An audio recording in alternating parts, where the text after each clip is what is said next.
private and public sector are the key players of the integration to be fully realized in the region. Recently, East African Community with the GIZ organized a private stakeholders meeting in Dar es Salaam, and the meeting which concerns the free movement of services in the region, which could present many opportunities in economic development in the East African Community, since it's the cornerstone of all other economic activities. The free movement of services is a freedom conferred primarily on business to enable fair trade in services between the East African Community partner states. The Common Market Protocol recognizes the different ways in which services can be provided, one of which involves moving skilled or managerial staff temporarily to other partner states to perform the actual provision of services. This is particularly necessary in service sectors where the service relies on the knowledge or expertise of individuals.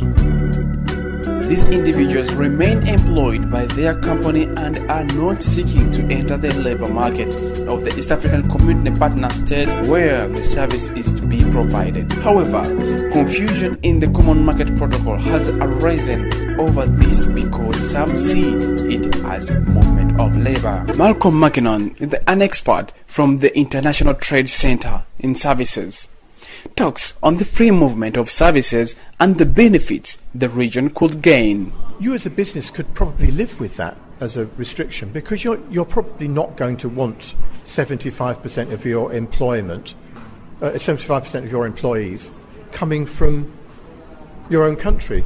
You might well want to employ most people locally.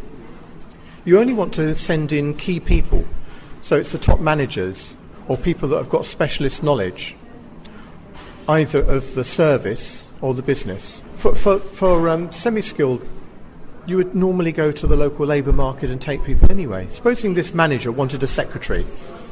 He's not going to bring a secretary from Tanzania to help run the branch in Kenya. He'll employ a local Kenyan secretary, even though the manager has come from Tanzania. It's a temporary arrangement. This manager is not even looking to become an employee in Kenya. He personally might want to, but if he's gone as part of a representative of your business as a service provider, he's there on behalf of your company. If he then wanted to stay and become a Kenyan resident and a member of the Kenyan labour market, that's a different question. It's not covered by the free provision of service. He then changes his status into becoming a worker.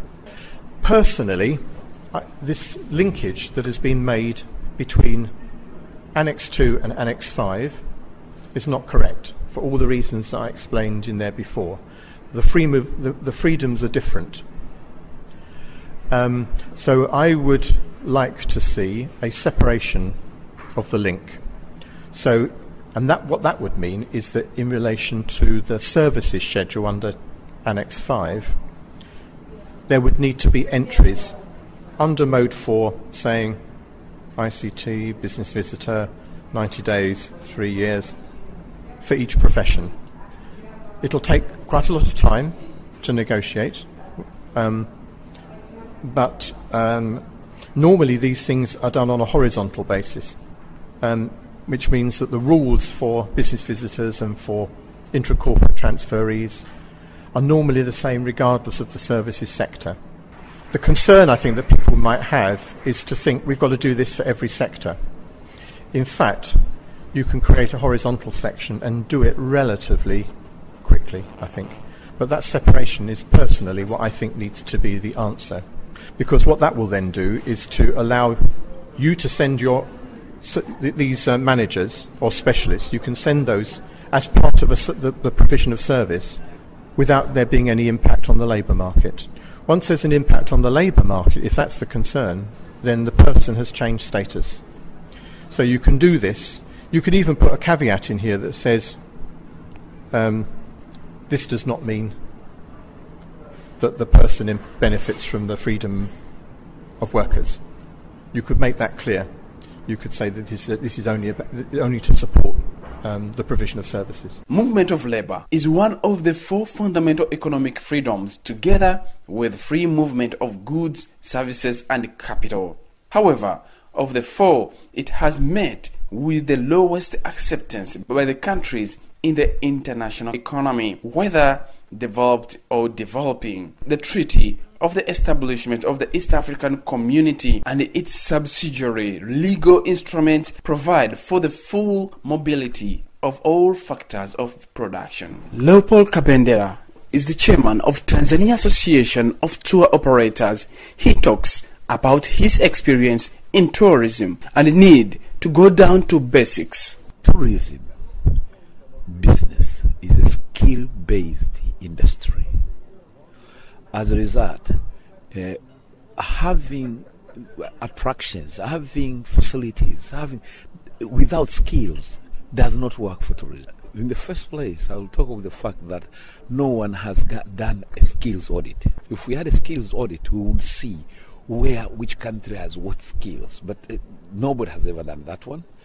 As a result, we have situations where you have certain areas with skills that are required by another country, but no one can talk about it. But all we talk is about movement of labor, and labor has got to be work permits. You have, for somebody to move from one country, that has got to have a work permit. But then, if you have no skill and there is a skill in the other country, why would you go and charge this person to come and have a work permit while he's actually filling up a gap of a skill that you don't have? Right on the ground, no one has really embraced or really manifested. I mean, the manifestation of the common market has not been done. The materialization of what common market protocol would have been has not taken place. We have to come to the basics. The basics are, rather than become general and use general terms like professionals, we would get down to every skill that we need. Instead of talking of professionals, we talk of the skills. There are basic skills that are required that for businesses to be able to flourish. So we should be addressing skills and set up a modus operandi for skills movement within the region, so that we can have all the sectors, all the countries comfortable as far as skills are concerned. The biggest problem is, if you're talking of a common market, in the real sense of common market, when you introduce things like work permits, these are barriers to the common market. I know everybody will say we protect jobs, but apparently that is a blanket statement, because what jobs are you protecting if you do not? Every job is related to a certain skill. Now, when you talk of the jobs, you say you are protecting jobs for your people, but I've given a specific example that you have 100 hotels opening. These hotels need 10 cooks each. You are talking about 1,000 cooks. These cooks are not within the market. You could have people without jobs. You cannot fulfill, you cannot use these people to fill in that job. That's why I mentioned of jobs without people and people without jobs. And this is what we are getting into in East Africa as a common market. The way forward is to get down to the basics. These things of movement of people cannot be done from the boardrooms, from the conferences. It has got to go down to the sectors, to the sector level. You come, for instance, you come to tourism, which is my area of specialization. You know exactly what tourism needs to be able to flourish in terms of the common market. What skills are required in tourism? You go down and have systems that will facilitate growth of the industry using the region wholesomely, rather than sitting down and saying, this generalization is what is bringing a problem. And I'm sure if they went industry to industry, you know what you need in agriculture. For instance, talk of services. Every service, if one was to go deep into it, will realize the labor requirement in terms of skills for every other sector for the whole East Africa to be able to be comfortable.